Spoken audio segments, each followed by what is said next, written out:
राधे राधे दोस्तों, हमारे चैनल चतुर्वेदी ज्ञान ज्योति में आपका हार्दिक स्वागत है। आप सब कैसे हैं यह बताने के लिए कमेंट बॉक्स में जय श्री राधे जरूर लिखें। राधे रानी की कृपा से आपका सब मंगल होगा। दोस्तों आइए हम आपको जितिया व्रत की कथा सुनाते हैं। कथा इस प्रकार से है। इस कथा को सुनने से माताओं बहनों को इस व्रत का पुण्य फल प्राप्त होता है। जीवित पुत्र का व्रत पूजा के बाद यह कथा सुनना जाता है। इसे सुनने के बाद ही यह पूजा या व्रत पूर्ण मानी जाती है। जितिया का व्रत पुत्र व संतान की लंबी आयु के लिए रखा जाता है। इस व्रत की कथा सुनने से सभी महिलाओं को इस व्रत का शुभ फल प्राप्त होगा। आज हम आपको जीवित पुत्री का व्रत की 3 कथाएं सुनाएंगे।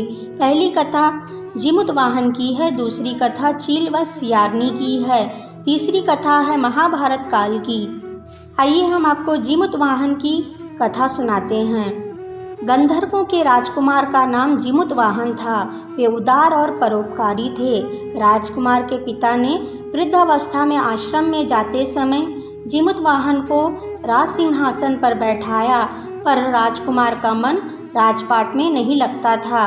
वे राज्य का भार भाइयों पर छोड़कर खुद पिता की सेवा करने वन में चले गए। वहीं पर उनका विवाह मलयवती नामक राजकन्या से हुआ। जिमुत वाहन एक दिन वन में भ्रमण करते हुए काफी आगे निकल गए।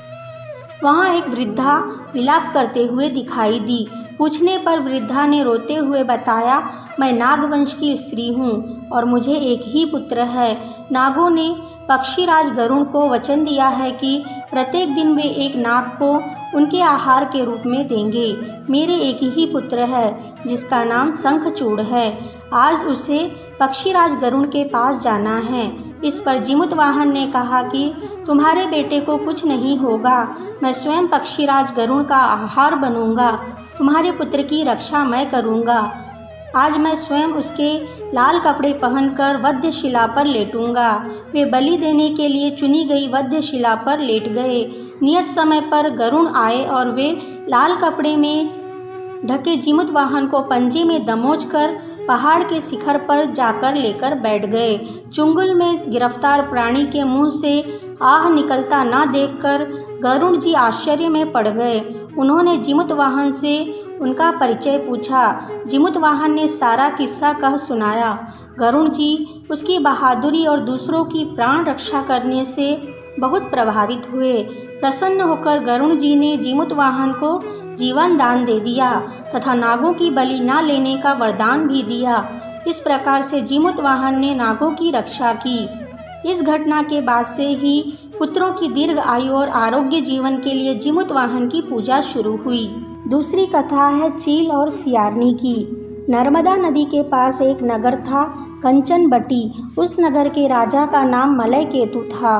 नर्मदा नदी के पश्चिम में बालूहट नाम की मरुभूमि थी, जिसमें एक विशाल पाकड़ के पेड़ पर एक चील रहती थी।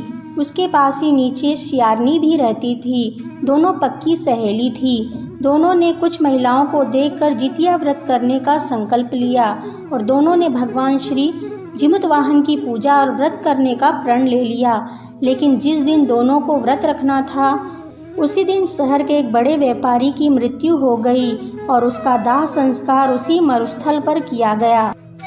सियारनी को अब भूख लगने लगी थी। मुर्दा देखकर वह खुद को रोक ना सकी और उसका व्रत टूट गया। पर चील ने संयम रखा और नियम व श्रद्धा से अगले दिन व्रत का पारण किया। फिर अगले जन्म में दोनों सहेलियों ने ब्राह्मण परिवार में पुत्री के रूप में जन्म लिया। उनके पिता का नाम भास्कर था। चील बड़ी बहन बनी और उसका नाम शीलवती था।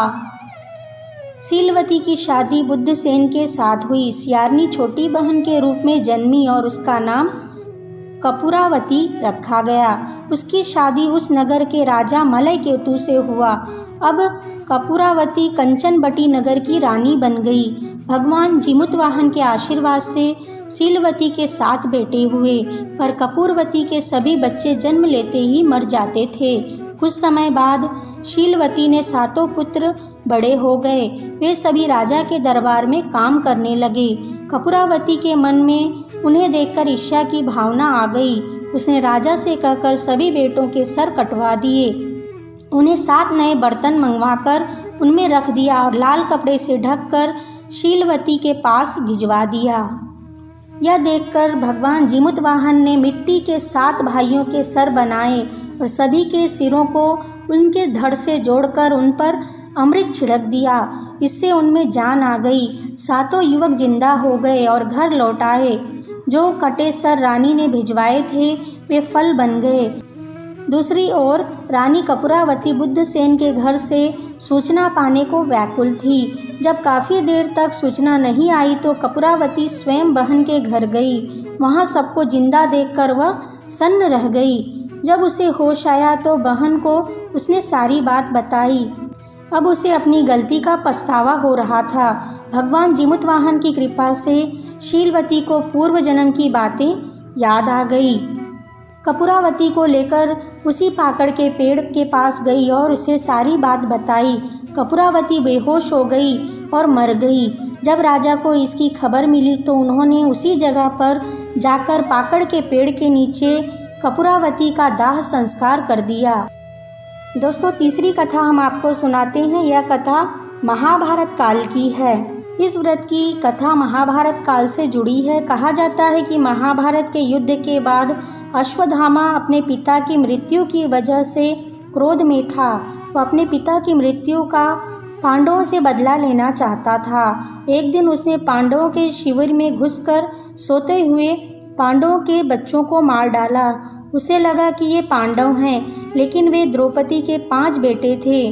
जब अपराध की वजह से अर्जुन ने उसे गिरफ्तार कर लिया और उसकी मणि छीन ली।